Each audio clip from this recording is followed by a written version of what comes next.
દાહોદ જિલ્લાના ઝાલોદ તાલુકામાં આજે આમ આદમી પાર્ટી દ્વારા પોલ ખોલો અભિયાન અંતર્ગત ઝાલોદ નગરમાં પદયાત્રા કરવામાં આવી તો ઝાલોદ નગરની જનતા રામ ભરોસે હોય તેવું જોવા મળ્યું હતું।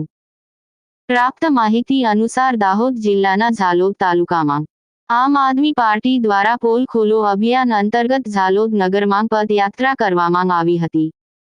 ત્યારે ઝાલોદ નગરમાં જનતા રામ ભરોસે હોય તેવું જોવા મળ્યું હતું।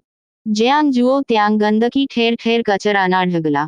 આમ આદમી પાર્ટી દ્વારા ઝાલોદ વિધાનસભા ઉમેદવાર અનિલ ગરાસિયાના નેતૃત્વમાં રવિવારે આમ આદમી પાર્ટીના કાર્યકરો દ્વારા ઝાલોદ નગરપાલિકા વિસ્તારમાં પદયાત્રા યોજી ઝાલોદ નગરપાલિકા પોલ ખોલ અભિયાન ચલાવવામાં આવ્યું। જેમાં આપ ગુજરાત પ્રદેશ સંગઠન મંત્રી જયેશ સંગાડા, દાહોદ જિલ્લા મહિલા પ્રમુખ શ્રુતિબેન ડામોર, નિલેશ ભભોર, મનસુખ ડામોર, ઝાલોદ સંગઠન મંત્રી સાગર ડામોર, સોશિયલ મીડિયા ઇન્ચાર્જ ઉપસ્થિત રહ્યા। વિધાનસભા ઉમેદવાર અનિલ ગરાસિયાએ જણાવ્યું કે ઝાલોદ નગરમાં જ્યાં જુઓ ત્યાં ગંદકીના ઢગલા જ ઢગલા દેખાય છે। જ્યાં જુઓ ત્યાં કચરાના ઢગલા છે। આપ ગુજરાત પ્રદેશ સંગઠન મંત્રી જયેશ સંગાડાએ જણાવ્યું કે 30 વર્ષના શાસન બાદ પણ ઝાલોદના બજારમાં ખુલ્લી ગટરો હજુ પણ જોવા મળે છે।